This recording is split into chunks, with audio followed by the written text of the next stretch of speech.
Hey, hey, hey, it is your favorite Black millennial therapist. Hello, my friends and purpose-filled people, and welcome to Let's Put It on the Table, where I'll put it on the table, which is the way I bring my Black girl experience, emotions, and faith to topics faced in life. Here, we are getting down to the nitty-gritty, validating emotions, debunking narratives, and looking at our inner selves while learning to walk in our purposes and enter a new level of healing. As a person who values transparency but knows how hard it is, let me build you up as I get real. So come on, get comfy, and let's put it on the table. Disclaimer: this is meant for entertainment, thought provoking, and educational purposes. This is not to replace professional services. And if you try something on here, I am not obligated, as this is solely my opinion. All right, so today a couple of y'all may side eye me, and that's okay. I've been side eyed before. I know, first episode, you really want to do that, but I got this, okay? So let me begin with a question, and then I'll tell you a little bit about myself. You ready? Okay.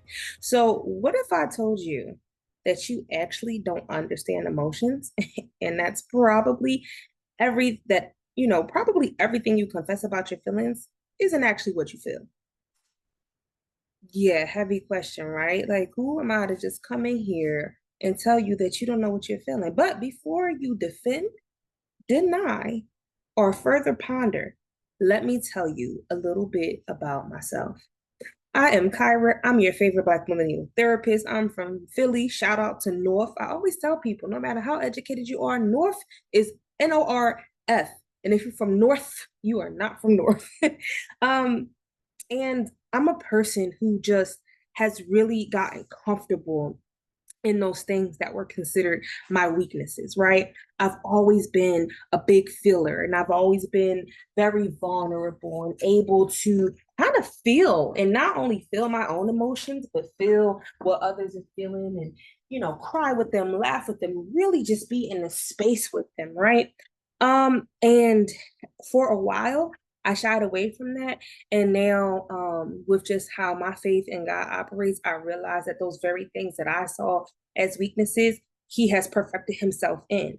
And so, as a person who often, wears their emotions on their sleeve, I have come to love not only debunking narratives that keep people from healing, and to point them out in a way that is thought provoking. I've also come to just love emotions.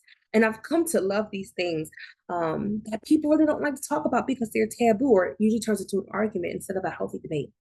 So, this season, we're going to be focusing on emotions. And granted, emotions can come up at any time, right? Like I said, I love them.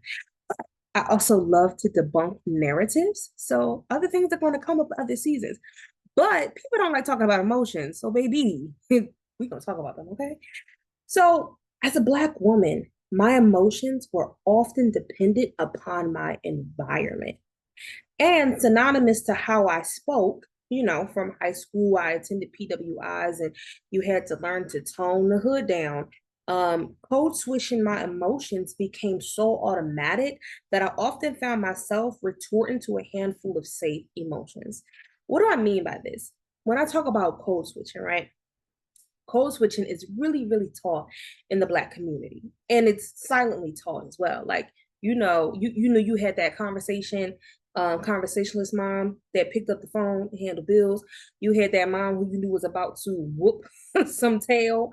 You had that mom who didn't play about her baby. So we learned to code switch, but I also learned that code switching emotions is something that we as a people do.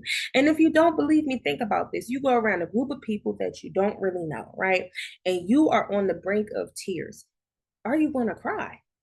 And the likelihood is no, right? Because we've been taught, don't let no one see you cry. We're not going to do that. If you're a man and you're feeling sad or you're feeling depressed, are you going to be comfortable saying that? Especially in a room full of like your boys or maybe other women. You may not. And so I've learned to code switch, and I'm learning to undo that. But I find that it is often what keeps people just stunted in their growth. And we kind of have this grab bag of emotions. I'm sad, I'm happy, I'm okay, I'm hurt, I'm angry. Anger is a big, I'm mad. I'm mad. That's a big one, right? And so we go into these safe emotions, but we really don't tie into these, like, there's a plethora of emotions instead of the five or six that I just named. And I felt that I never felt heard and was often feeling misunderstood.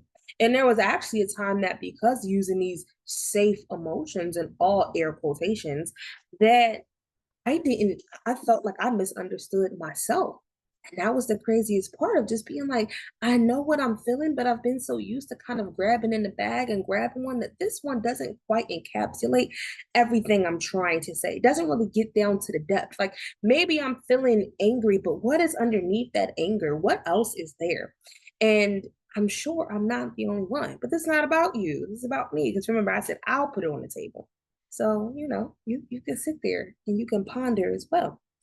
And these feelings weren't great, but the more I learned to kind of push past the naysayers and really learn my feelings and be okay with the fact that I was a person who was more vulnerable and, something happens and I just can't hold it. I mean, I can watch Encanto and every time I'm going to cry. I cannot hold it. Does not matter who I'm in front of. Like, cue the music. You probably know where I'm going to cry.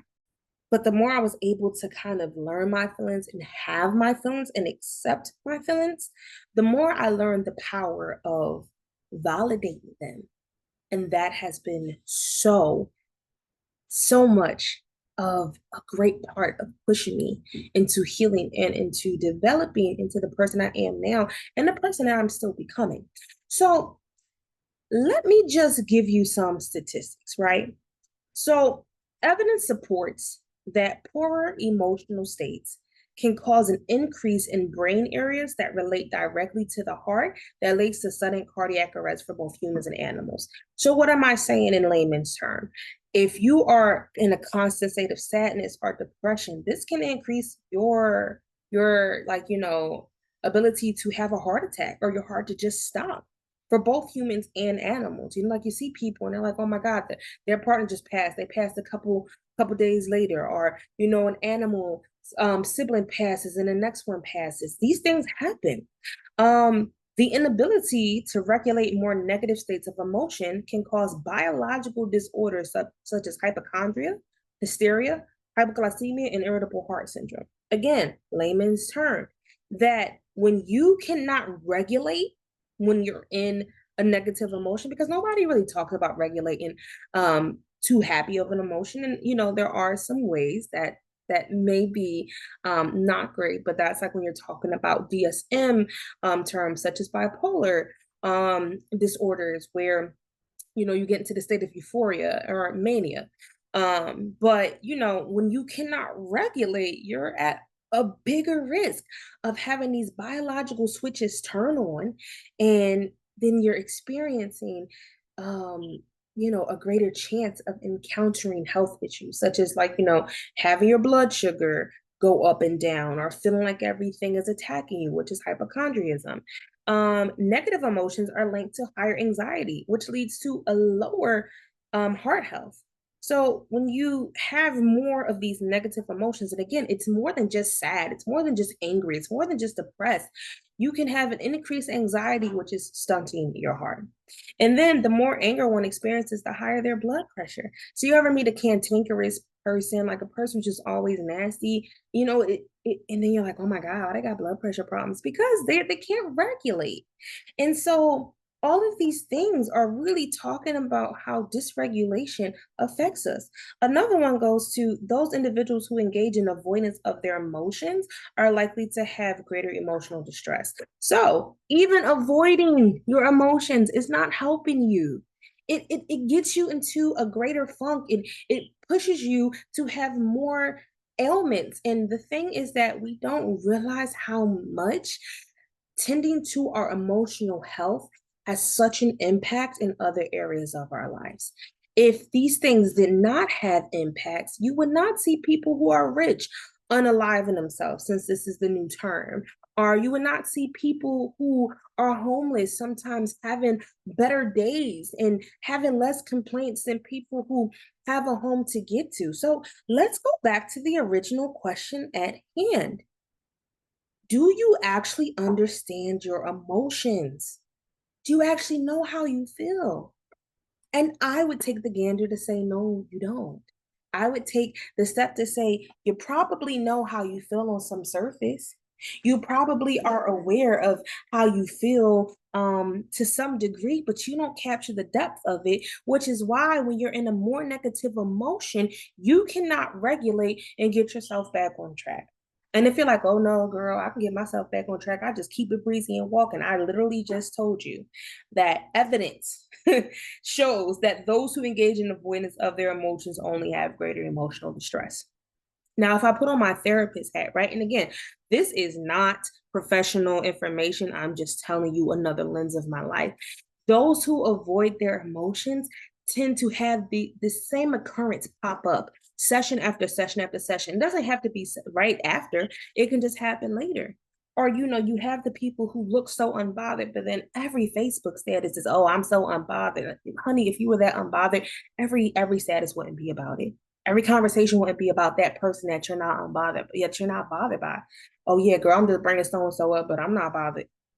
You are, and it's okay. However, being the disruptor to narrative that I am, and being this person who loves emotions and loves really digging into this nasty, muddy garden of emotions, I'm here to tell you you're not on this journey alone. And I'm also here to tell you I'm never going to have you bear it all because I don't mind bearing it to show you that it is okay. And so on this journey, we're going to have so much fun, okay? Again, I love to debunk narratives. I love to push us into healings. And I love really being able to talk about these aspects that people don't like to talk about because it brings up other things. But let me tell you, healing is complex. Healing is like an onion. For every layer that you peel back, there is another layer, just like your identity, just like your emotions. And so during this season, we're going to kind of be talking about, the way that we have genderized emotions, the taboos against emotion, how emotion is really, often put on the back burner. I'll talk about a grab bag of emotions, or like a little handy dandy, happy, sad, mad, angry, bam.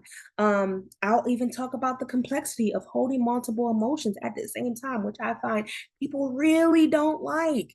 People don't like to say that, hey, maybe so and so is out of my life. And while I'm really sad, there's a part of me that's relieved because it feels really bad. But why is it bad? Because this is what cultural conversations and narratives have. And I'm here to tell you that it is okay. So I invite you to come in, to listen, to talk to me.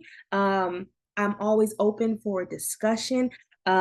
Please follow me on Instagram at YFBM underscore therapist. That stands for your favorite Black millennial therapist. Again, that's YFBM underscore therapist. Follow me on TikTok at VTHEE underscore millennial, spelled wrong on purpose, MILLINEAL underscore therapist. And let's have this conversation. But I'm wishing you all light. I'm wishing you all love. If there are things that you need greater help with, I encourage you to reach out to a professional. And I am excited to start this journey with you. So I'll see you next time on Let's Put It on the Table.